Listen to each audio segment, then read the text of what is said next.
జగిత్యాల జిల్లాలోని కొండగట్టు శ్రీరామనామస్మరణతో మారుమోగుతోంది. కొండగట్టులో హనుమాన్ జయంతి వేడుకలు ఘనంగా జరుగుతున్నాయి. రాష్ట్ర నలుమూలల నుండి భారీగా భక్తులు తరలివస్తున్నారు. అయితే ఆలయ కోనేరులో మురుగునీరు ఉందని భక్తులు అసహనం వ్యక్తం చేస్తున్నారు. వెంటనే అధికారులు కోనేరును శుభ్రం చేయాలని సందర్భంగా వారు కోరుతున్నారు. కొండగట్టు నివాసిని పరమలోక శరణ్యాయ ఆంజనేయాయ మంగళం. తెలంగాణ రాష్ట్రంలో ప్రసిద్ధ పుణ్యక్షేత్రం కొండగట్టు ఆంజనేయ స్వామి క్షేత్రం. ఈ క్షేత్రం జగిత్యాల జిల్లా మల్యాల మండలం ముఖ్యమైన గ్రామ పరిధిలో ఎత్తైనటువంటి పర్వతం మీద అనేకమైనటువంటి వృక్ష జాతులు మధ్యలో స్వామివారు స్వయం వ్యక్తంగా వెలిచినటువంటి క్షేత్రం. ఈ క్షేత్రంలో ప్రధానమైనటువంటి స్వామి ఆంజనేయ స్వామివారు భారతదేశంలో ఎక్కడా లేని విధంగా స్వామివారు దిగుక ఆంజనేయ స్వామి రెండు ముఖాలతో వెలిచి ఉన్నాడు. స్వామివారి పై భాగంలో నరసింహస్వామి, కింద ఆంజనేయ స్వామి వారు ఉంటారు.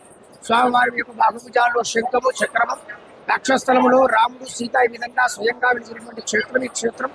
స్వామివారికి కుడి వైపున అలివేరుగా పద్మావతి సమేత వెంకటేశ్వర స్వామివారు, ఎడమ వైపున మహాలక్ష్మి అమ్మవారు కూడా స్వయంగా వెలిచి ఉన్నారు.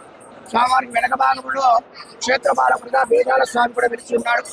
ఒక 500-600 సంవత్సరాల నుంచి కూడా స్వామివారికి నిత్యోత్సవ, భక్షోత్సవ, మాసోత్సవ, సంవత్సరోత్సవాలన్నీ కూడా శాతాద శ్రీవైష్ణవ ఆచార సాంప్రదాయానుసారంగా జరగడం జరుగుతుంది. విహారాయ కొండగట్టు నివాసిని పరమలోక శరణ్యాయ ఆంజనేయాయ మంగళం. తెలంగాణ రాష్ట్రంలో ప్రసిద్ధ పుణ్యక్షేత్రం కొండగట్టు ఆంజనేయ స్వామి క్షేత్రం.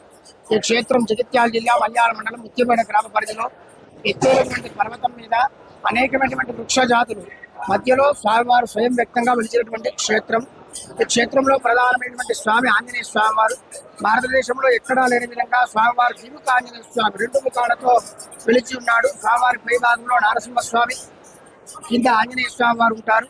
స్వామివారి యొక్క బాహుభుజాల్లో శంఖము చక్రము, లక్షస్థలములో రాముడు సీత ఈ విధంగా స్వయంగా వెలిచినటువంటి క్షేత్రం ఈ క్షేత్రం. స్వామివారికి కుడి వైపున అలివేరు